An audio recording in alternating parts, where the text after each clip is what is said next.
On September 14, 2007, 14-year-old Andrew Gosden boarded the train from Doncaster, South Yorkshire, England, to London. He was seen leaving King's Cross Station on CCTV. That is the last known footage of Andrew Gosden. He's not been seen or heard from in 15 years. This is the story behind his disappearance. Born on July 10, 1993, Andrew Gosden had a relatively normal life. He lived in Yorkshire with his parents and his sister, of whom he was very close to. He had a good relationship with his parents, and by all accounts, he had a good upbringing. His parents were devout Christians, but they chose not to baptise either of their children, stating that they didn't want to impose their views on them, giving them the freedom to choose when they grew up. Andrew was in the Cub Scouts, and he did have some friends, but he was never really close to anyone outside of his family. His father would even say he had acquaintances and friends in school, but he would rarely, if ever, go out with them, preferring himself to be at home and be around his own family. He enjoyed heavy metal music, reading books by Friedrich Nietzsche, just to name a few, and playing his video games. He didn't even own a cell phone. In fact, his parents had actually purchased him a cell phone, but Andrew lost it, and when his parents offered to buy him a new one, he said, "No, I'd rather have a new Xbox." Video games, heavy metal music and reading were the main things Andrew Gosden enjoyed in life. But also, he was an exceptional student, excelling at every subject he took. Andrew was a gifted student. In the school he attended, he had a 100% attendance record. He was actually on the Young Gifted Talented program, which was designed to enhance the education and development of the top 5% of students in schools across the UK. He'd been a straight A student. He was expected to get straight A's in his GCSEs. He was described as a prize-winning mathematician who seemed destined for Cambridge University. He was described as having a natural aptitude about school, hoping the upcoming school term would prove more challenging, as he was said to have cruised through the previous term. In the summer of 2006, Andrew actually had a 2-week holiday. Well, a holiday of sorts. He was invited to Lancaster University as part of the Young Talented and Gifted programme. The summer school was for children from all over the UK aged 11 to 16 who were the top 5% academically.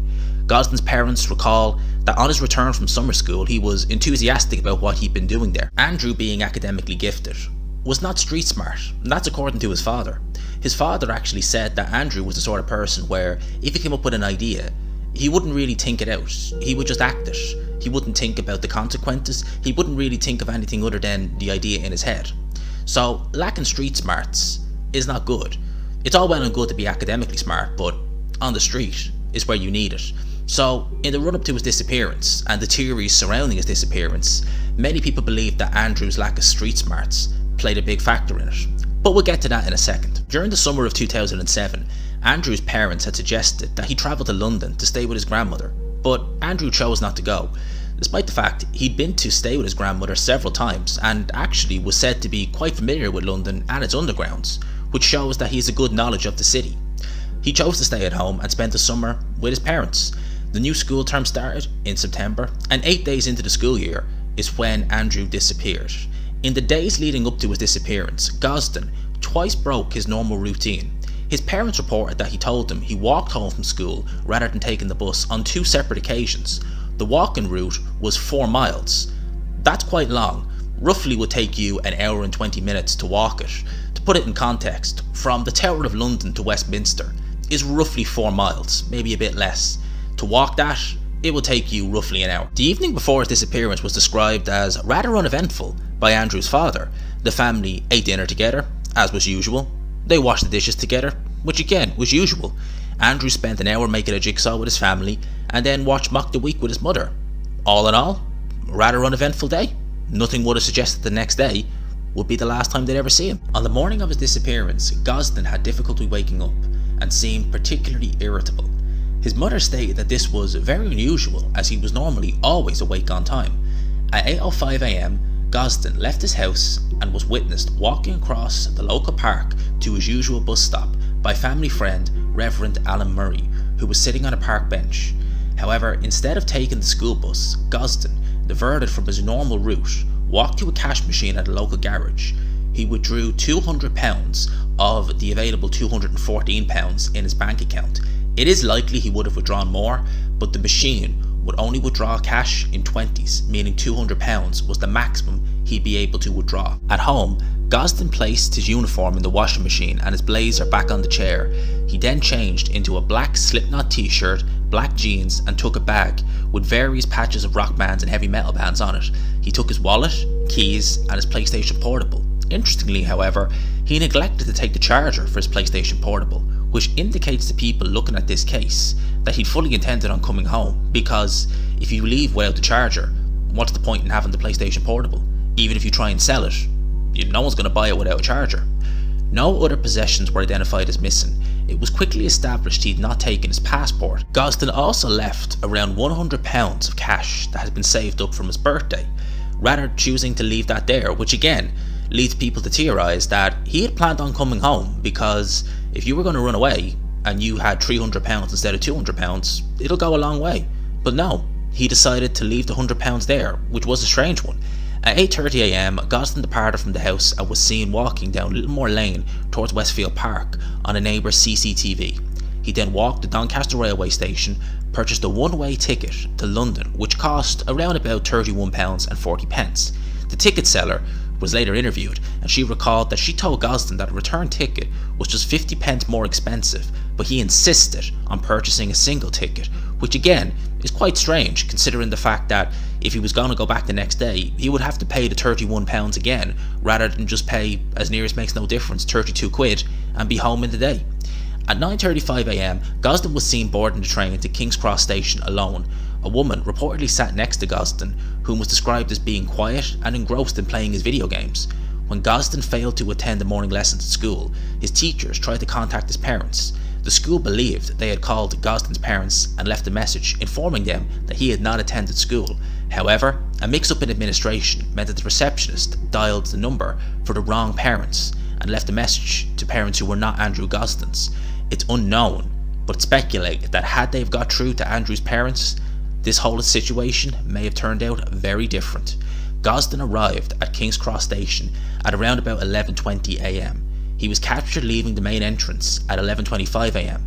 This was the last known sighting of Andrew Gosden. That evening, Andrew's parents, unaware that their son was missing, came home, sat down to dinner, thinking that Andrew, sticking to his usual day-to-day routine, came home from school and went down to the basement to play video games, listen to music or read, as was what he always did. When the family called him for dinner, he didn't appear, so they sent his sister Charlotte down, who then told the family that he was not there. They initially thought that he could be with a friend or a neighbour and simply lost track of time. Gosden's parents telephoned his friends, who informed them that Gosden was not there and had not been in school that day. At around 7 PM, police were called. Gosden's sister stated, "It was just a complete panic. We initially thought something must have happened on the way to school.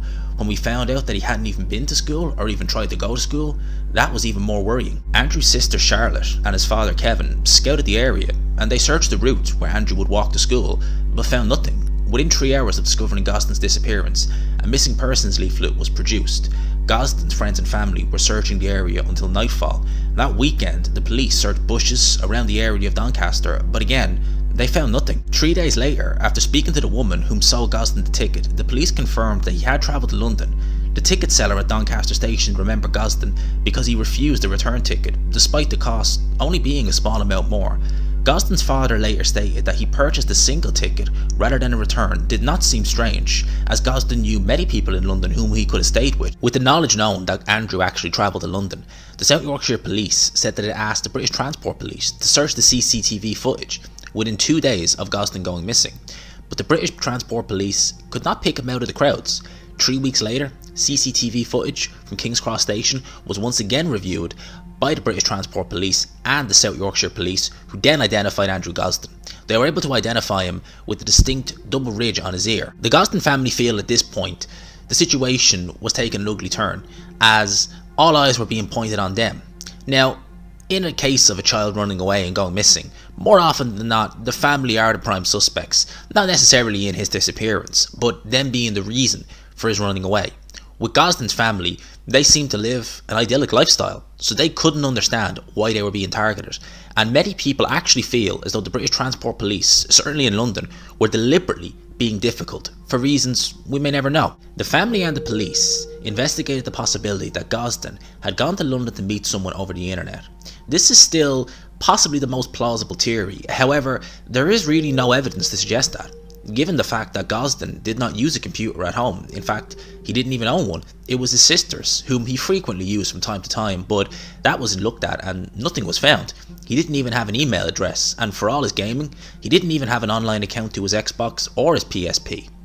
Digital forensics were able to actually find the PSP through the serial number, but there was no record of an account being set up or anything. No one fully knows the reason for Andrew travelling to London, and it's still widely debated to this day as to why he decided, out of the blue almost it seems, to travel to London. Some people believe, and it may even be the most popular theory, that he was lured there by someone. In fact, many people actually believe that he was groomed during the Young Talented Gifted programme, which happened the summer before. But if this was the case, why would it take a year for Andrew to spring into action? And how would they contact him when he wasn't exactly bothered about a phone? He didn't have any email accounts that we know about or anything like that. So some have speculated that maybe over the course of the summer he ran into contact with someone. The summer of 2007, given the fact that when school term started, after only 8 days, he was already breaking his routine. It's still something that's debated, and for all we know, it may never be fully known. But one reason that people believe Andrew did go to London is that the family looked into the concerts that Andrew might have gone to attend. The night of his disappearance, 32nd of March, were playing at the Brixton Academy, and Sick played at a rescheduled farewell show at the Carling Academy. Both of these were in walking distance of King's Cross Station.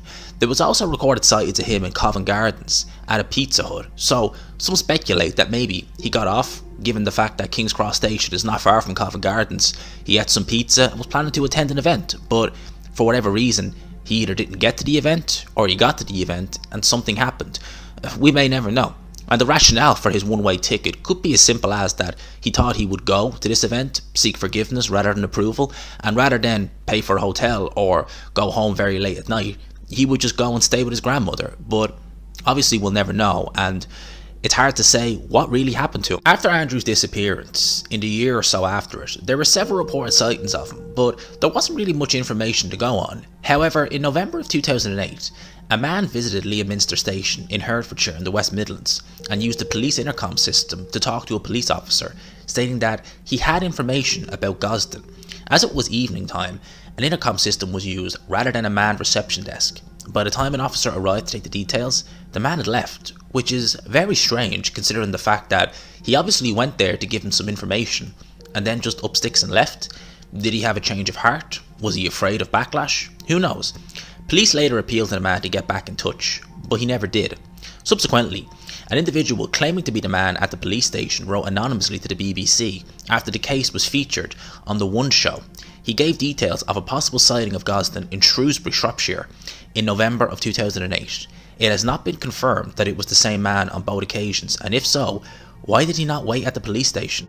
There's been no further movement on the Andrew Gosden situation, but certainly for the last few years. However, on January the 11th, 2022, South Yorkshire Police said that on December the 8th, 2021, detectives had arrested two men, one aged 38 and one aged 45, on suspicion of kidnapping and human trafficking. The older man was also arrested in connection to possession of indecent images. Both men have been released pending investigation while inquiries continue. They are believed to be the first arrests made in connection to the disappearance. The following day, it was announced that numerous devices had been seized from the men for forensic investigation, which police said could take 6 months to a year.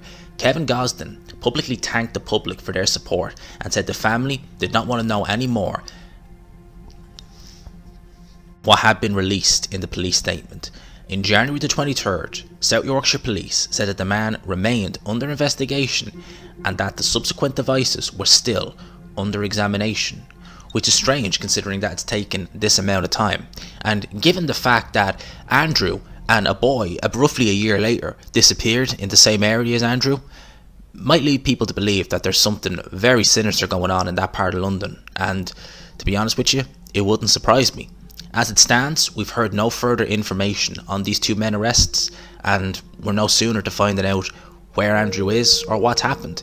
His 30th birthday is coming up in the month of July, so he'll have lived more of his life disappeared, and then he lived it with his family, which is a really, really sad thought to think about. But If ever anything comes up on this case or anything changes, you can bet we're going to be on here talking about it. For now, I hope you enjoyed this video. Smash the like button, subscribe to Disturbingly Wicked. We will be doing this weekly. Peace.